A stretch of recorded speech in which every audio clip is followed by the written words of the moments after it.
আসসালামু আলাইকুম প্রিয় দর্শক, অন্য মঞ্চের আলাপচারিতায় আপনাদের সকলকে স্বাগত জানাচ্ছি। সামনে কথা বলবো। আমি অনেকগুলো প্রসঙ্গ টানলাম, ডাকসু নির্বাচন, আওয়ামী লীগ জামাত রাজনীতি এবং বিএনপিকে আউট করে দেওয়ার কথা বললাম।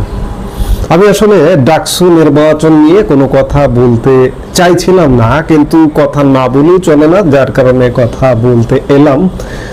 আপনারা হয়তো অনেকে ডাকসু নির্বাচনের ফলাফলটি দেখে অবাক হচ্ছেন। অবাক হবার মতো কোনো ঘটনা না, কারণ এটি পূর্বাভাসে বোঝাই যাচ্ছিল যে ফলাফলটা এমনটাই হবে। ডাকসু নির্বাচনটা প্রথমত যদি চিন্তা করেন যে এই নির্বাচনটা আসলে কে বা কারা চেয়েছিল, এই নির্বাচনটি কারা করতে চেয়েছিল, এই নির্বাচনের প্রধান দাবিদারই কিন্তু ছিল ইসলামী ছাত্র শিবির।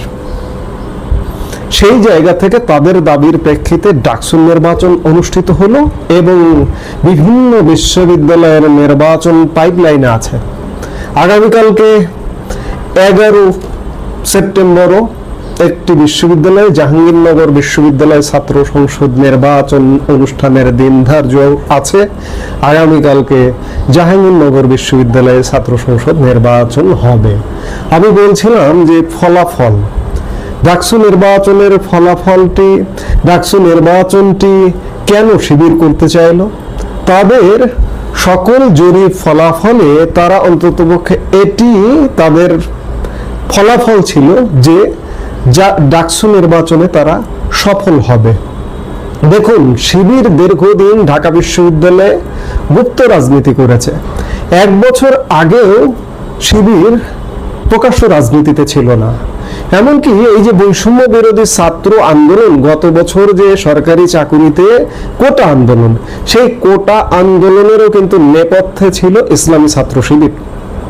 পরবর্তীতে এগুলো বেরিয়ে এলো এবং দীর্ঘদিন গুপ্ত রাজনীতি করে তারা গত 1 বছর যাবৎ ঢাকা বিশ্ববিদ্যালয়ে তাদের অস্তিত্ব জানান দিয়েছে এবং আজকে নির্বাচনের ফলাফলে চূড়ান্তভাবে বিজয় অর্জন করেছে।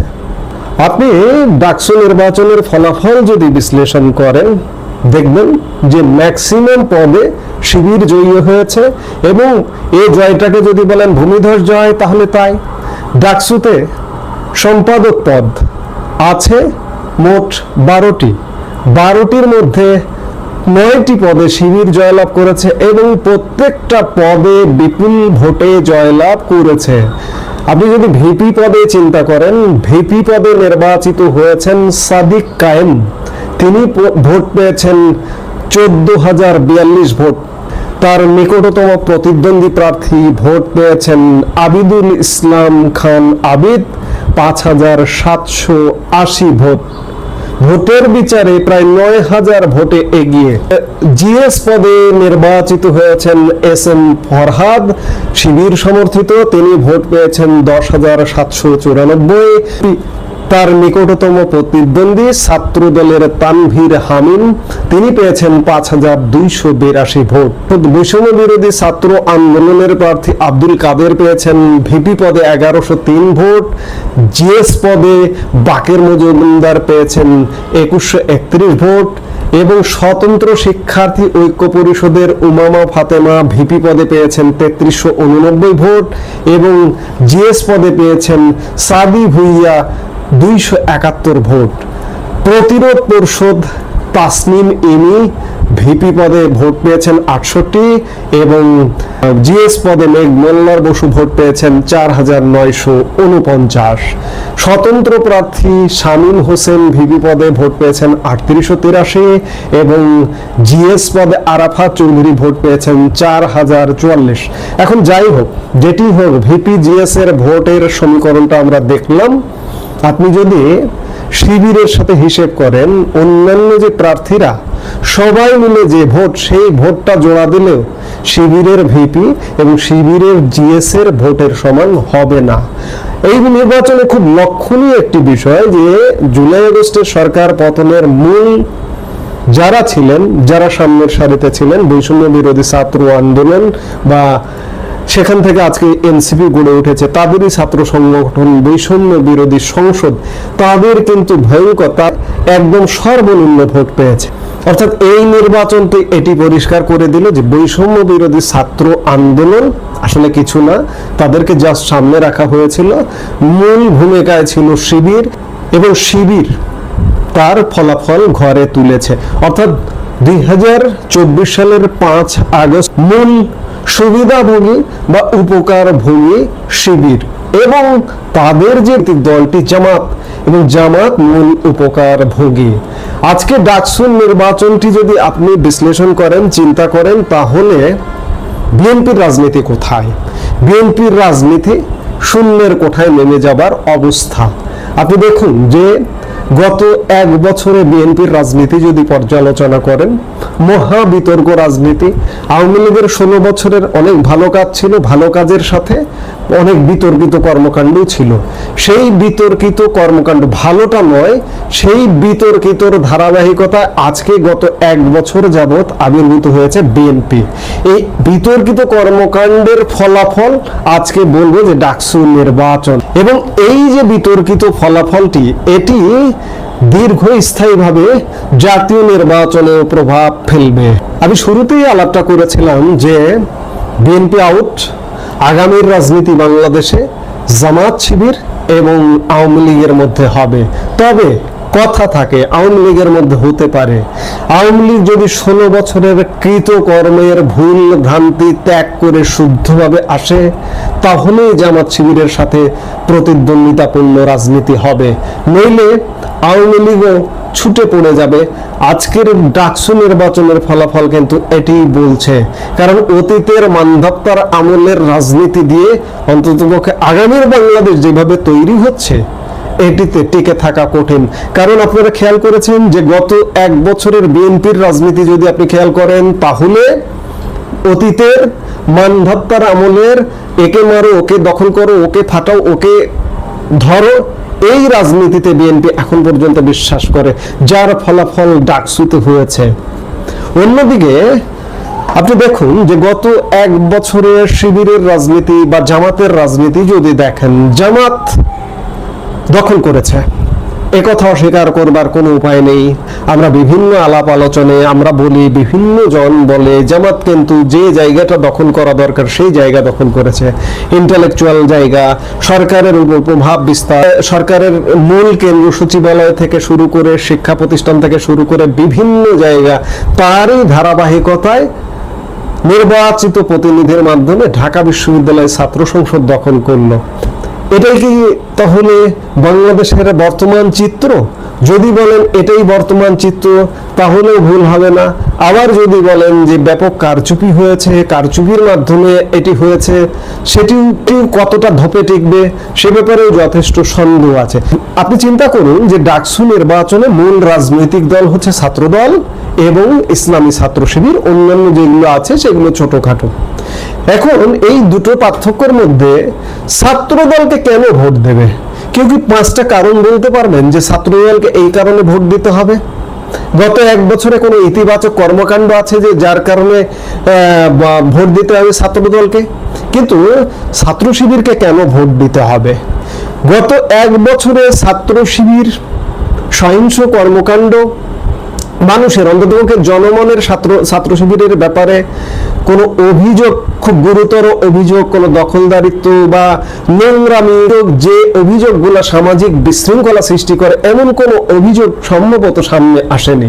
আরেকটি জিনিস, ছাত্র শিবির আগাগোড়ায় একটা সুগঠিত পন্থায় গড়ে উঠেছে।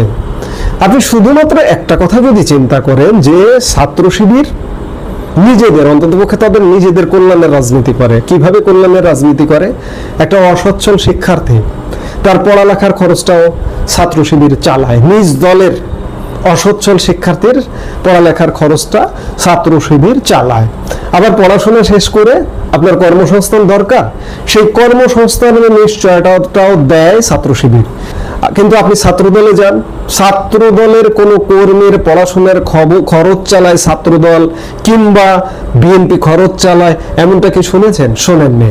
আবার পড়াশোনা শেষ করে কর্মসংস্থানের ক্ষেত্রে ছাত্রদল কর্মসংস্থান করেছে কিংবা বিএনপি কর্মসংস্থান করেছে। হ্যাঁ, কি কর্মসংস্থান করে? যদি সরকারে থাকে তাহলে সরকারি কোনো চাকুরিতে হয়তো পুশ করে। কিন্তু ছাত্র শিবিরের কথা একবার চিন্তা করুন, যে ছাত্র শিবির সরকারে থাকার প্রয়োজন হয় না, সরকারে না থেকে তারা পড়াশোনা শেষে তাদের কর্মীদেরকে কাজে প্রোভাইড করে। তাহলে মানুষ কোনটাকে বেছে নেবে? স্বাভাবিকভাবেই ছাত্র শিবিরকে বেছে নেবে, এবং ছাত্র শিবিরকে বেছে নিয়েছে। এখন আসুন মূলধারার রাজনীতি। আপনি জামাতের কথা যদি চিন্তা করেন, জামাত ছাত্র শিবিরের যে গুণাবলীর কথা বললাম, জামাতও একই ধারার। জামাতও নিজেদের কর্মীদের কল্যাণের জন্য রাজনীতি করে, নিজেদের কর্মীদের কিভাবে বুস্ট আপ করা যায় আর্থিকভাবে, সামাজিকভাবে, সেটি কিন্তু দলগতভাবে করা হয়। এবং জামাতের আর্থিক প্রতিষ্ঠানের কথা আপনারা জানেন, হসপিটাল, শিক্ষা প্রতিষ্ঠান এবং এই যে যত কোচিং সেন্টারগুলো আছে, ম্যাক্সিমাম জামাতের সমর্থিত কোচিং সেন্টার, শিবিরের সমর্থিত কোচিং সেন্টার। আপনি ছাত্রদলের কোনো কোচিং সেন্টার, কোনো হসপিটাল, কোনো শিক্ষা প্রতিষ্ঠান খুঁজে পাবেন না, কিংবা বিএনপির কোনো এই ধরনের প্রতিষ্ঠান খুঁজে পাবেন না। একইভাবে আওয়ামী লীগের ক্ষেত্রেও এমনটাই প্রযোজ্য যে আওয়ামী লীগের কোনো হসপিটাল নেই, আওয়ামী লীগের কোনো শিক্ষা প্রতিষ্ঠান নেই, কিংবা আওয়ামী লীগের ছাত্র সংগঠন ছাত্রলীগ কোচিং সেন্টার পরিচালনা করে না। অর্থাৎ শিবির, জামাত সমাজের এমন এমন জায়গায় প্রবেশ করেছে যে জায়গাগুলো দীর্ঘস্থায়ী মেয়াদে বৃহত্তর পরিকল্পনার অংশ হিসেবে রাজনীতিতে পুনর্বাসিত করে। জামাত শিবিরের বেশ কিছু ইতিবাচক কথা বললাম, সাথে কিছু নেতিবাচক বিষয় আছে। যেমন আমাদের স্বাধীনতা মুক্তিযুদ্ধের প্রশ্নে প্রশ্নবিদ্ধ জামাত, প্রশ্নবিদ্ধ শিবির, এমনকি এখন পর্যন্ত জামাত শিবির এই জায়গাগুলোতে প্রশ্নবিদ্ধ আছে। তবে একথা বলতে চাই যে এখন পর্যন্ত প্রশ্নবিদ্ধ আছে, বাংলাদেশের মানুষের মন মানসিকতাকে পাঠ করে জামাত শিবির যদি আগামীকাল থেকে স্বাধীনতা মুক্তিযুদ্ধের পক্ষের শক্তি, পক্ষের গুণগান গাওয়া শুরু করে দেয়, তাহলে আপনি তাদেরকে ঠেকাবেন কিভাবে? তাদের অন্যান্য কর্মকাণ্ড আছে, নিজেদের কল্যাণ করে, নিজেদের আর্থিক শক্তি বৃদ্ধি করে, সামাজিক অবস্থান নিশ্চিত করে, সাথে যদি মুক্তিযুদ্ধ স্বাধীনতাকে লালন করে, তাহলে আপনি জামাত শিবিরকে ঠেকাবেন কিভাবে? এবং একই সাথে কূটনৈতিকভাবে যদি চিন্তা করেন, আমাদের বাংলাদেশে রাজনীতিতে একটি খুব বড় ধরনের প্রভাব আছে যে আমাদের সবচেয়ে নিকট প্রতিবেশী দেশ ভারতের কথা। ভারতের সাথে যদি সম্পর্ক ডেভেলপ করে, আপনি কি করবেন? কিভাবে তাকে ঠেকিয়ে রাখবেন? আপনি ভারতের কথা যদি চিন্তা করেন, ভারত শুধুমাত্র হিন্দুত্বের কারণে মুসলমানের সাথে সম্পর্ক নষ্ট করে বা সম্পর্ক রাখে না এমনটা নয়। পাকিস্তান একটি ব্যতিক্রম কেস। এছাড়া পাকিস্তান কিংবা তুরস্ক ছাড়া পৃথিবীর ম্যাক্সিমাম মুসলিম দেশের সঙ্গে কিন্তু ভারতের অত্যন্ত ভালো সম্পর্ক। আপনি ইরানের কথা বলুন, আপনি সৌদি আরবের কথা বলুন, আপনি কাতারের কথা বলুন, কিংবা যে কোনো মুসলিম দেশ, পাকিস্তান, তুর্কি ছাড়া পৃথিবীর যে কোনো প্রান্তের দেশের সাথে ভারতের চমৎকার সম্পর্ক। আজকে যদি জামাতে ইসলামী ভারতের সাথে সম্পর্ক নির্মাণ করতে যায়, কিংবা ভারত যদি মনে করে যে না, এরা ধীরে ধীরে সঠিক পথে আসছে, তাহলে এদের সাথে আমরা চলবো, তাহলে আপনি ঠেকিয়ে দেবেন কিভাবে? জামাতের শিবিরের ডাকসু নির্বাচন প্রসঙ্গে অনেক ইতিবাচক কথা বললাম, কিন্তু বিএনপির ক্ষেত্রে কি প্রযোজ্য? ধরি মাছ না ছুঁই পানি, এমনটা। বিএনপি খানিকটা দু নৌকায় পা দিয়ে মধ্যখানে পড়ে যাবার মতো অবস্থা হয়ে গেছে। বিএনপি মুক্তিযুদ্ধের সাথে জোরালোভাবে আছে কিনা, কিংবা মুক্তিযুদ্ধের বিপক্ষে অবস্থান কিনা, কিংবা কল্যাণের তো কোনো কল্যাণই নেই বিএনপির মধ্যে। সেই জায়গায় বিএনপি জামাত শিবিরের তুলনায়, বিএনপি বলি, ছাত্রদল বলি, অনেক নিচে অবস্থান। এখন আসুন যে আওয়ামী লীগ বাংলাদেশের অসাম্প্রদায়িক রাজনীতি চর্চাকারী একটি প্রধানতম প্রতিষ্ঠান, স্বাধীনতা মুক্তিযুদ্ধ চর্চার প্রধানতম প্রতিষ্ঠান। আওয়ামী লীগের প্রতি মানুষের সফট কর্নারের অন্যতম একটি বড় কারণ আওয়ামী লীগ বাংলাদেশে মুক্তিযুদ্ধে নেতৃত্ব দানকারী দল। সেই জায়গা থেকে বাংলাদেশের প্রগতিবাদী চিন্তার মানুষজন, মুক্তিযুদ্ধের চিন্তার মানুষজনের ফার্স্ট প্রায়োরিটিতে থাকে আওয়ামী লীগ। কিন্তু কথা আছে, আওয়ামী লীগ অতীতের ভুল ভ্রান্তি ত্যাগ করে যদি ইতিবাচক রাজনীতির ধারায়, যদি কল্যাণের রাজনীতির ধারায় ফিরে না আসে, তাহলে আগামীর বাংলাদেশ যে জামায়াত শিবির পূর্ণাঙ্গ ক্ষমতায় আসবে তার একটি ট্রায়াল হয়ে গেল বা রিহার্সেল হয়ে গেল ডাকসু নির্বাচন। এবং ক্ষমতায় আসতে যদি আরো 2-4-5 বছর সময় লাগে, জামায়াত শিবির সেই কৌশলটা করে সময় নেবে প্রয়োজনে, তারপরে নির্বাচন হবে। হ্যাঁ, জামাত শিবিরের ইতিবাচক দিক যেমন বললাম, তেমনি তাদের প্রতারণার ইতিহাসও আছে, তাদের কৌশলের ইতিহাসও আছে। জামাত শিবির চাইলেই কিন্তু আপনি আওয়ামী লীগ, আপনি ছাত্রলীগ, আপনার তলায় ঢুকে যেতে পারে। আপনি আওয়ামী লীগ কিংবা আপনি ছাত্রলীগ, আপনি শিবিরের তলায় ঢুকে জানতে পারেন কিনা, কিংবা আপনি জামাতের তলায় ঢুকে জানতে পারেন কিনা ছদ্মবেশে, আপনি পারবেন না। কিন্তু জামাত শিবির সেই কাজটা করতে পারে। যেমন কৌশল দরকার, যেমন নিজেদের কল্যাণ দরকার, তেমনি রাজনীতির খেলায় একজন আরেকজনকে খেলতে হলে, খেলে দিতে হলে সেই কৌশলটাও দরকার, যেটি জামাত শিবিরের সবটাই আছে। এখন প্রশ্ন দেখা দিয়েছে যে আগামীর বাংলাদেশে আসলে আমাদের যে প্রচলিত রাজনীতি আছে, প্রচলিত রাজনৈতিক দলগুলো আছে, সেই রাজনৈতিক দলগুলোর পরিণতি কি হবে। আওয়ামী লীগের আসবার খুব সম্ভাবনা আছে। আগামীর কম্পিটিশন বা প্রতিযোগিতাটা কিন্তু হতে পারে জামাত শিবিরের সাথে আওয়ামী লীগের। আওয়ামী লীগকে পুরো নিজেদেরকে চেঞ্জ করতে হবে, নিজেদেরকে চেঞ্জ করে একটা নতুন ধারার রাজনীতি নিয়ে আসতে হবে। শুধুমাত্র নিজেদেরকে চেঞ্জ করতে না পারার কারণে বিএনপির কবর রচিত হতে যাচ্ছে, এবং বিএনপি যে ক্ষমতার মসনদে যাবে এই স্বপ্নটা দেখছে, এই স্বপ্নের বিভোর হয়ে তাণ্ডব চালাচ্ছে। এই তাণ্ডব কিন্তু আগামী দিনে টিকবে না। এবারে ডাকসু নির্বাচন কিন্তু সেটি বলে দিল। কাজেই আগামীর বাংলাদেশে হয়তো মুক্তিযুদ্ধের পক্ষের শক্তি আওয়ামী লীগকে যদি ধরি, আর মুক্তিযুদ্ধের বিপক্ষের শক্তি জামাত শিবিরকে যদি ধরি, এই দুটোর মধ্যে আসলে আগামীর রাজনীতির ফাইট হবে। এখন হয়তো অনেকে বলবেন যে সামনে ইমিডিয়েট সামনের নির্বাচনটিতে আওয়ামী লীগের নির্বাচন করবার সুযোগ নেই। যেটি হোক না কেন, যে প্রেক্ষাপটই হোক না কেন, একটি প্রেক্ষাপটের মাধ্যমে হলেও আওয়ামী লীগের রাজনীতি করবার পরিবেশ ফিরে আসবেই, এবং আওয়ামী লীগ ছাড়া বাংলাদেশে নির্বাচন হবে না, এটি নিশ্চিত। এবং সেই নির্বাচনটি হবে জামাত শিবির, তাদেরপন্থী এবং আওয়ামী লীগ। মাঝখান থেকে বিএনপি দু নৌকায় পাত দিতে গিয়ে নিচে পড়ে যাবে, এই অবস্থায় হবে আগামীতে। এটি ডাকসু নির্বাচনটি সেটাই দেখিয়ে দিল। এই মুহূর্তে এ পর্যন্ত, সবাই ভালো থাকুন।